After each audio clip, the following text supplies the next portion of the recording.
지민 씨를 데리고 한 오피스텔을 찾았는데요. 놀랍게도 그곳엔 남편 강석 씨가 있었습니다. 근데 집값이 주변 시세보다 많이 싸더라고요. 제가 급한 사정이 있어서요? 보아하니 강석 씨가 아내 몰래 오피스텔을 처분하려는 거였군요. 뭐야? 당신이 어떻게 또 여기? 나 몰래 이런 오피스텔도 사뒀었구나. 아내 몰래 재산 처분하시는 거 이혼 소송에서 상당히 불리하게 작용할 겁니다. 그렇게 이혼 소송에 유리한 증거들을 확보하는 데 성공한 서연 씨. 참, 근데 수연아, 너 혹시 흥신소 사람 쓴 거니? 아니야, 내가 그럴 돈이 어딨어. 아이 진짜, 나 좀 알려줘봐. 큰일 죽겠어. 아니야, 나중에 알려줘. 자신의 담당 변호사인 친구 지민 씨에게까지 비밀로 하다니. 도대체 정보의 출처가 어딥니까? 한편 소송을 앞두고 약점을 잡힌 강석 씨는 대책 마련에 나섰습니다. 여보세요. 변호사님, 큰일 났어요. 완전 다 들켰어요. 에? 뭘요? 아니, 어떻게 알고 찾아왔는지 딱 오피스텔 팔려는데 딱 나타났다니까요? 아니 그걸 들키시면 어떡합니까? 몰라요. 저 이제 어떻게 해야 돼요? 일단 알겠으니까 끊어보세요. 아니, 의뢰인이 난처한 상황에 빠졌다는데 표정이 왜 이렇죠? 전화를 끊자마자 동희 씨가 곧바로 차를 몰아 향한 곳은 놀랍게도 서연 씨의 집 앞이었습니다. 동희 씨가 왜 의뢰인의 아내를 찾아간 걸까요? 증거사진 잘 찍으셨어요? 네. 알려주셔서 감사해요. 뭘요? 그것보다 재판 끝나면 저한테 하신 약속 꼭 지키셔야 됩니다. 네. 그럼 저 먼저 들어가 볼게요. 아니 세상에. 그럼 그동안 서연 씨에게 정보를 준 사람이 한동희 변호사였다는 말입니까? 동희 씨는 대체 왜 소송에 불리한 행동을 하는 걸까요? 변호사가 의뢰인의 이혼 소송을 변호하면서 그가 외도한 사실이나 그가 배우자 모르게 재산을 처분하려고 했던 사실 등 그 의뢰인에게 불리한 내용을 그 배우자에게 몰래 알려주고 있었는데요. 변호사가 이런 행동을 한 데에는 놀라운 비밀이 숨겨져 있었습니다. 이야기는 3개월 전으로 돌아갑니다. 이혼 소송 100점 100승이시라면서요? 잘 부탁드려요. 소송에서 이기시려면 먼저 불리하게 작용할 수 있는 모든 것들을 저한테 말씀해 주셔야 돼요. 뭐 그냥 남자들 하는 거 있지 않습니까? 유흥업소 좀 다니고. 그렇다고 딱히 정해놓고 만나는 여성은 없어요. 그냥 엔조이? 그리고 한 달에 한 2번? 친구들이랑 모여서 포커를 좀 칩니다. 혹시 부인분께서 이런 사실 다 알고 계세요? 그 여자는 아무것도 몰라요. 그리고 5년 동안 잠자리 거부한 거 본인도 귀책 사유로 인정했어요. 아무튼 돈은 한 푼도 못 주니까 양육권이라도 가지라고 하죠 뭐. 그 양육권 넘겨주면 양육비 매월 드려야 됩니다. 그래요? 그러면 안 되는데. 뭐 양육권 가져옵시다. 저 잠시 전화 좀. 여보세요, 자기야.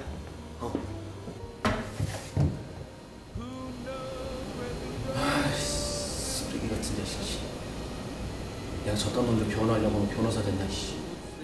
이강석의 이혼 소송 변호를 맡게 된 한동희 변호사는 돈 때문에 나쁜 사람의 편에 설 수밖에 없는 자신의 직업에 환멸을 느꼈는데요.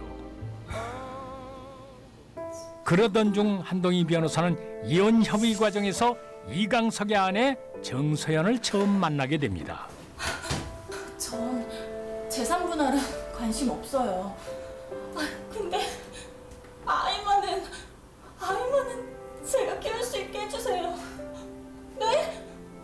제발요. 아이를 지키기 위해 재산 분할도 필요 없다는 정서연을 보고 한동희 변호사는 깊은 연민을 느끼게 되는데요.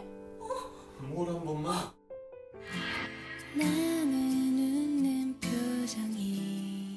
그날 이후 한동희 변호사는 큰 딜레마에 빠집니다. 꿈에 자꾸 정서연이 보이기 시작한 것이죠. 그런데 당신 때문이야. 당신 때문이라고! 예.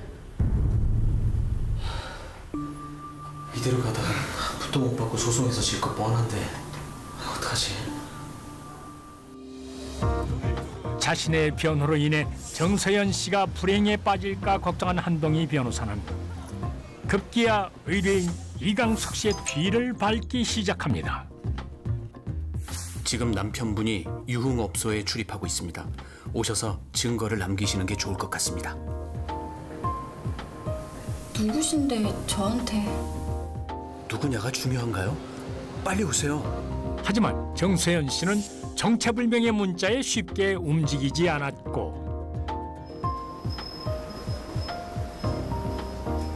결국 한동희 변호사는 정서연 씨를 찾아가 자신이 문자를 보냈다는 사실을 밝히게 됩니다. 참 답답하시네요. 아, 왜 안 오셨어요? 그럼 저한테 문자 보낸 사람이 변호사님이세요? 지금 그게 중요합니까? 아니, 제가 정보를 드렸으면요, 그 자리에 오셔서 증거를 찾으셨어야죠. 아니, 재산도 아니도 다 뺏기고 싶으세요? 저한테 왜 그러세요? 저 서연 씨 좋아합니다. 처음 본 그 순간부터요. 네? 제 마음 받아주실 수 없을까요? 저보고 남편이랑 똑같은 사람이 되라고요? 저는 그럴 수 없어요.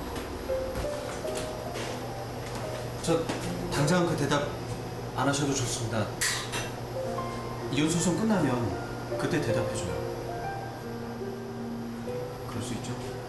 예상치 못한 고백에 당황한 정서연 씨.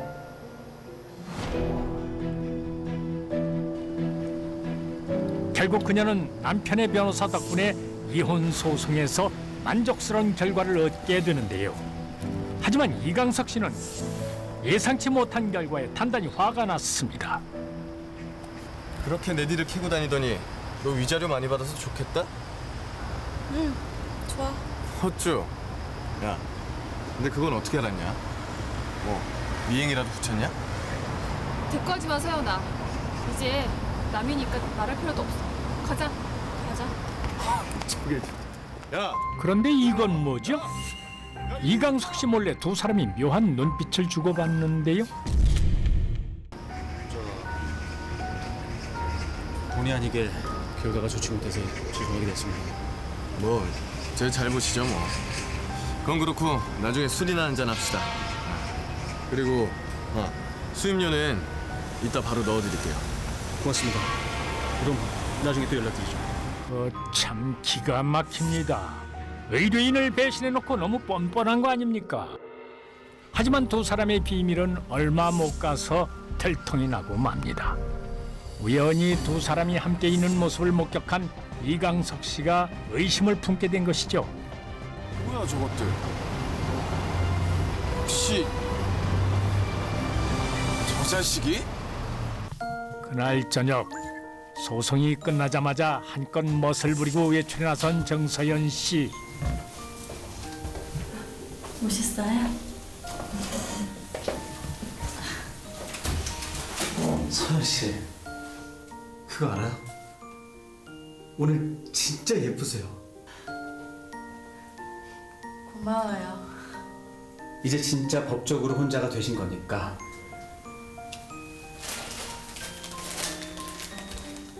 제 마음 받아주실 거죠? 두 사람이 서로의 마음을 확인하고 행복에 젖어 있던 바로 그때 어떻게 알았는지 이강석 씨가 나타났습니다. 뭡니까 지금? 노을부들 있네. 당신이 여기를 어떻게... 어째 좀 수상하다 싶어서 법원에서부터 따라왔더니 정서연, 네가 남자 꼬시는 재주가 다 있었네. 이걸 확 진짜... 이게 무슨 행패입니까? 뭐? 행패? 당신이 그런 말할 자격 있어? 어디서 변호사가 의뢰에 대한 정보를 빼돌려? 어? 변호사법 26조에는 변호사는 직무상 알게 된 비밀을 누설해서는 안 된다라고 규정되어 있는데요. 결국 의뢰인은 변호사를 서울지방변호사회에 변호사법 위반 혐의로 고발했고 현재 대한변호사협회에서 변호사에 대한 징계 절차가 진행 중입니다. 보통 이런 경우 성실 의무, 품위 유지 의무 위반에 해당되어 200만 원 정도의 과태료 처분을 받을 수 있게 됩니다. 2달 뒤 만남을 이어가던 두 사람 앞에 이강석 씨가 또 나타났습니다. 뭡니까 당신? 내 돈 내놔. 어? 내가 준 수임료 내놓으라고! 놓고 얘기해요. 그딴 짓을 해놓고 내 돈을 챙겨? 너 좋은 말로 할 때 내 돈 내놔라. 어?